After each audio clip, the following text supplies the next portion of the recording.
नमस्कार, मेरा नाम है कृष्ण मोहन और आप देख रहे हैं केएम टॉक्स। आज की वीडियो होने वाली है 10 interesting facts about first Olympic games.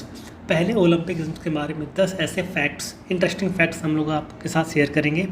तो जैसा कि आपको मालूम होगा कि 23 जुलाई से टोक्यो में ओलंपिक्स होने वाले हैं, तो कहीं ना कहीं इसका लिंक पहले ओलंपिक गेम से भी रहता है।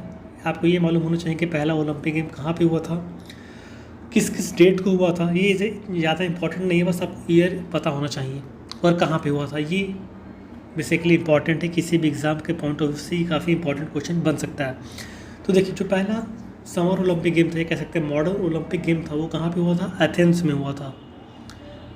From 6 April to 15 April 1896 an athletic festival held in Athens. मात्र 9 दिन का ये एक टूर्नामेंट था और बिल्कुल एक एथेंस में एथलेटिक फेस्टिवल की तरह इसको सेलिब्रेट किया गया था।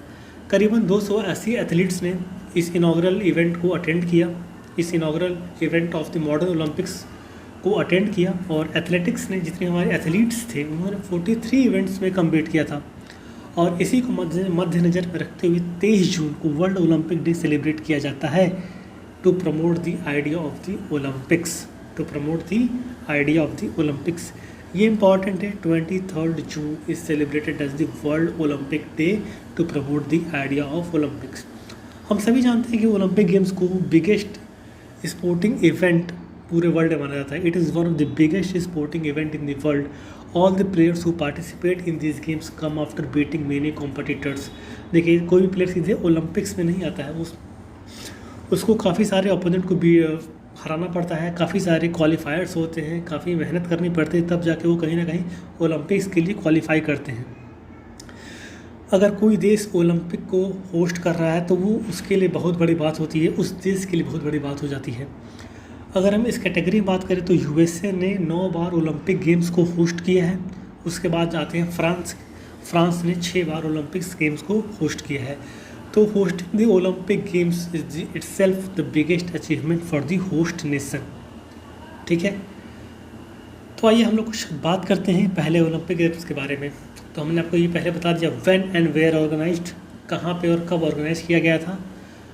ऑर्गेनाइज किया गया था एथेंस में। एथेंस कहाँ पे है? ग्रीस में है। और व्हेन, किस डेट को ऑर्गेनाइज किया गया था? मात्र 6 अप्रैल से 15 अप्रैल 1896 को ऑर्गेनाइज किया गया था। अब देखिए, अब कोई ना कोई तो इस ऑफिशियल ओपनिंग को इनॉग्रल करेगा। इसकी ऑफिशियल ओपनिंग की थी किंग जॉर्ज वन ने। किसने की थी? किंग जॉर्ज वन ने। सबसे इंपॉर्टेंट बात, इसमें कितनी कंट्री ने पार्टिसिपेट किया था? नंबर ऑफ पार्टिसिपेटिंग कंट्री कितनी थी? मात्र 14 थी।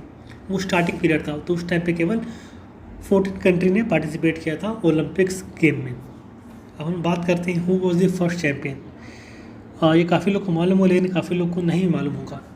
अप्रैल 1896 में द अमेरिकन जेम्स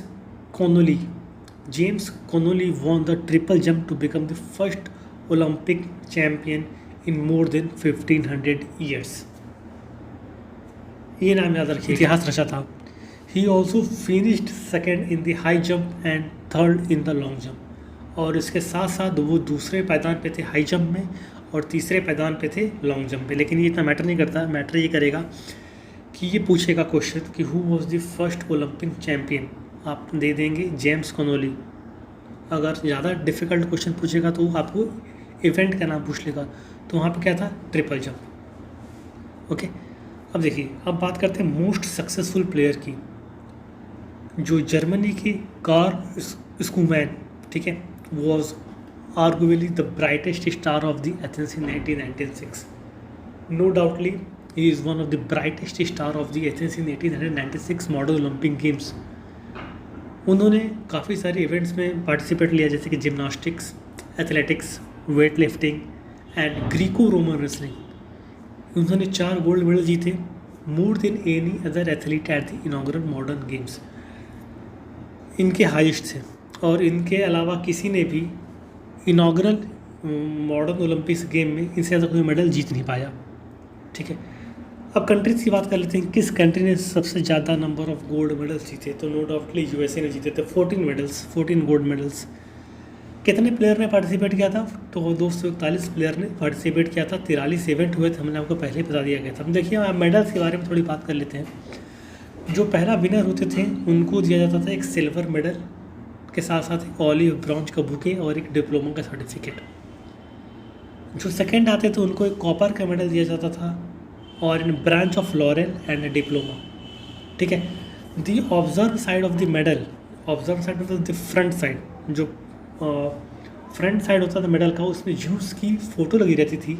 जूस का फेस बना हुआ होता है और उसके साथ साथ उनके हैंड में and with his hand holding a globe, और उनके एक हाथ में उन्होंने एक ग्लोब को पकड़ा हुआ है with the winged victory on it, और उसके नीचे एक कैप्शन में लिखा हुआ है ग्रीक में ओलंपिया। और अगर रिवर्स साइड की बात करें, reverse side had the Acropolis side with the caption in Greek international Olympic games in Athens 1896। तो ये तो बात हो गई रिवर्स साइड और ऑब्जर्व साइड की। अब देखिए कुछ इसके ऑफिशियल्स रिपोर्ट भी आई थी।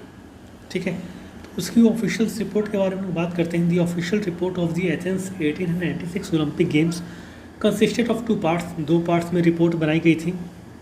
पहला था the Olympic games in the ancient time और दूसरा था Olympic games after the Olympic games in 1896। ठीक है, जो Olympic games in ancient times था वो पब्लिश हुआ था बिफोर द गेम, और जो ओलंपिक गेम्स इन 1896 हुआ था वो पब्लिश हुआ था आफ्टर द गेम। और पीरी डी कुबर्टिन वॉज द को ऑथर। पीरी डी कुबर्टिन का नाम याद रखिएगा कि इनको फादर ऑफ मॉडर्न ओलंपिक्स भी कहा जाता है। ठीक है, अगर आपने क्लास 11 में फिजिकल एजुकेशन लिया होगा तो इनके ऊपर पूरा एक डेडिकेटेड चैप्टर भी पढ़ने को आपको मिलेगा। द 2 वॉल्यूम्स, जो इनके 2 वॉल्यूम्स थे रिपोर्ट के, वो 4 लैंग्वेज में पब्लिश किए गए थे। ठीक है, publish in 4 language in the form of 2 bilingual editions, French, Greek and English, German. This official report was subject of various new editions, the first one in 1941। तो ये थे कुछ interesting facts about the first Olympic games. हम आशा करते हैं कि आपको ये फैक्ट्स काफ़ी यूज़फुल हुए होंगे और इसके साथ साथ आप इनके क्वेश्चंस भी एक्सेप्ट कर सकते हैं कोई भी कॉम्पिटिटिव एग्ज़ाम में। ठीक है, एंड ये एक बेसिकली जनरल अवेयरनेस था, तो एक जनरल पब्लिक के लिए भी था और जो तैयारी कर रहे हैं उनके लिए भी था। तो उम्मीद करते हैं आपको ये आज का सेशन अच्छा लगा होगा। मिलते हैं किसी और वीडियो में किसी और टॉपिक के साथ। तब तक जय हिंद, जय भारत, नमस्कार।